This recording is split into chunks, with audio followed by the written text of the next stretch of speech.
Hello, friends. Good morning, and I welcome you all with the day two of Pearls of Wisdom episode at Career Kahani. This is your friend Shailendra Kapoor welcoming you here. और जैसा कि आप सबको पता है कि हम आई am sharing certain pearls of wisdom, यानी कि जो जो अच्छी अच्छी बातें मेरे को जहाँ जहाँ से मिल रही हैं वो मैं आप सबके साथ शेयर कर रहा हूँ. So welcome to the day two of this. और आज मैं आपके लिए लेके आया हूँ, this is again not my original thought, I am sharing this book. इस बुक के कुछ कोट्स जो मुझे अच्छे लगे वो मैं आपके लिए एक नया पर्सपेक्टिव आपके साथ शेयर करने वाला हूँ. ये एक किताब है जो आज से कोई लगभग 10-20 साल पहले मैं पढ़ा करता था while I used to commute in my trains while going to office. So ये डॉक्टर विजय अग्रवाल जी की एक किताब है, समय आपकी मुट्ठी में. तो उन्होंने टाइम मैनेजमेंट को लेके कुछ अच्छी बातें कही हैं. और time management as you know is very important across all the age groups of our society. लेकिन इन्होंने टाइम मैनेजमेंट को लेके एक बहुत ही एक अलग से एक पर्सपेक्टिव शेयर किया है, वो मैं आपके साथ शेयर कर रहा हूँ. तो कहते हैं समय और सहजता, समय और सहजता. I am reading it from this place.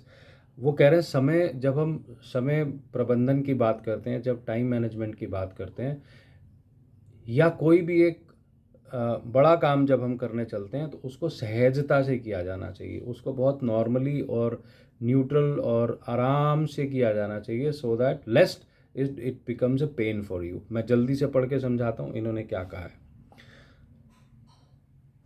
कहते हैं कि जब भी हम किसी भी प्रबंधन करने का प्रयास करते हैं तो यह प्रयास स्वाभाविक रूप से हमारे मस्तिष्क में एक तनाव की स्थिति लाता है. आप सोच कर देखिए कि यदि ऐसा प्रबंधन समय के बारे में करना हो तो हमारे मस्तिष्क में कितना अधिक तनाव उत्पन्न हो जाएगा. ऐसा इसलिए क्योंकि हम हर क्षण सांस लेते हैं. यदि जिया जाने वाला यही हर क्षण तनाव का कारण बन जाए तो फिर जीवन एक तनी हुई रस्सी के सिवाय और क्या रह जाएगा. वो ये कह रहे हैं, देखो, हम सांस लेते हैं, लेकिन अगर आप अपने ब्रेन को ये कमांड दे दें कि नहीं भाई सांस लेनी है, हर इतने सेकंड में इतने मिनट में इतनी सांस लेनी है, उस तरह से अगर हम इसको माइक्रो मैनेजमेंट करने लग जाएं तो it will become a source of stress for our life. तो अगर कुछ करना है या समय प्रबंधन जैसी भी कोई चीज़ करनी है तो वो सहजता से की जानी चाहिए. एक टॉपिक इन्होंने समय और सहजता दिया है, तो ये काम सहजता से होना चाहिए, अदरवाइज़ ये इतना बड़ा बोझ बन जाएगा कि संभाले नहीं संभलेगा. मैं बात पूरी करता हूँ. यहीं पर आकर सहजता की ये बहुत महत्वपूर्ण बात हो जाती है. समय का प्रबंधन नहीं किया जाना चाहिए, बल्कि हम स्वयं का ही प्रबंधन कुछ इस तरह से करें कि समय का प्रबंधन सहज रूप से स्वतः होता चला जाए. बहुत गोल्डन बात है, गहरी बात है. इसको समझाते हुए इन्होंने एक इलस्ट्रेशन दिया है, एक एग्जाम्पल दिया है. और ऐसा तभी किया जा सकता है जब हम समय के प्रबंधन को प्रबंधन ना मानकर उसके साथ अनायास बह जाने की नीति अपनाएं. लेकिन यह बहना खुले मैदान में आने वाली बाढ़ के साथ बहना नहीं है, बल्कि नदी के दो पाटों के बीच में धारा के साथ बहना है. अगर अनायास होना है तो बिल्कुल उत्श्रृंखल वो नहीं होना चाहिए, एक मॉडरेटेड वो होना चाहिए, बट सहज होना चाहिए.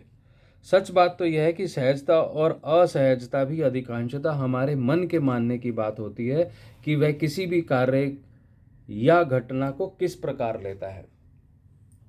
एक एग्जाम्पल दिया है इन्होंने. एक पहाड़ी लड़की अपने छोटे भाई को अपनी पीठ पर बांधकर अपने घर जा रही थी. शहर से आए हुए राहगीर को उस छोटी सी लड़की को अपनी पीठ पर यह वजन लेकर पहाड़ों पर चढ़ते हुए देखकर दया आई. उस राहगीर ने लड़की से कहा कि तुम इतना बोझ लेकर क्यों चल रही हो. लड़की ने इधर उधर देखा, मानो कुछ समझ ही न पाई हो. सच में वह राहगीर के प्रश्न को समझ ही नहीं पाई थी, इसलिए उसने उल्टे राहगीर से ही प्रश्न किया कि मेरी पीठ पर बोझ कहाँ है. राहगीर ने पीठ पर बंधे उस बच्चे की ओर इशारा करके कहा, यह रहा. लड़की सुनकर चौंक गई. वह बोली, यह तो भाई है, बोझ कहाँ है.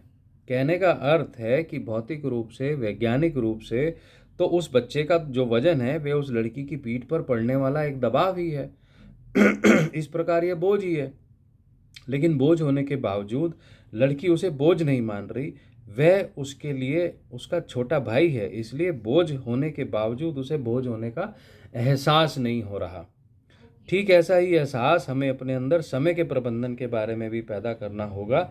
यदि हम सचमुच में समय के प्रबंधन को थोड़े से समय के लिए ना निभाकर जीवन भर के लिए निभाना चाहते हैं, तो ज़रूरी है कि समय प्रबंधन के इस कार्य को तथा इस विचार को बहुत ही सहज भाव से ग्रहण करें, ताकि तभी समय का प्रबंधन हमारे जीवन के विकास का सच्चा साथी बन पाएगा, बजाय इसके कि वह हमारे मानसिक और शारीरिक रोगों का कारण बन जाए। Very thoughtful. तो जीवन में जो कुछ भी करना है, कुछ बड़ा भी करना है, तो उसको सहज भाव से लेना है, नहीं तो सांस लेने जैसी सामान्य प्रक्रिया भी बिल्कुल आपके लिए सर का बोझ बन जाएगी, और जैसा कि इसमें कहा है कि वह हमारे मानसिक और शारीरिक रोगों का कारण ना बन जाए। तो जीवन में बहुत कुछ बड़ा करें, सब कुछ करें, लेकिन उसको बोझ मानकर ना करें, भले वो समय प्रबंधन हो या किसी एग्ज़ाम की तैयारी हो या कुछ और जीवन का कोई बड़ा काम हो, उसको सहज भाव से करें, बिल्कुल सहज रहकर करें, बोझ मानकर ना करें। तभी वो एक सस्टेनेबल फॉर्म ले पाएगा और हमारे लिए एक दबाव और एक स्ट्रेस का कारण नहीं बन जाएगा। और आज का पर्ल आपको कैसा लगा, आप मुझे अपने फीडबैक में लिंक पे नीचे बताइए। और अगर बात अच्छी लगी तो इस बात को फैलाएं, शेयर करें, और मेरे और अच्छी बातों के लिए मुझे सब्सक्राइब करें। Thank you for listening to me, thank you for your time, thank you very much, have a good day ahead, thank you so much.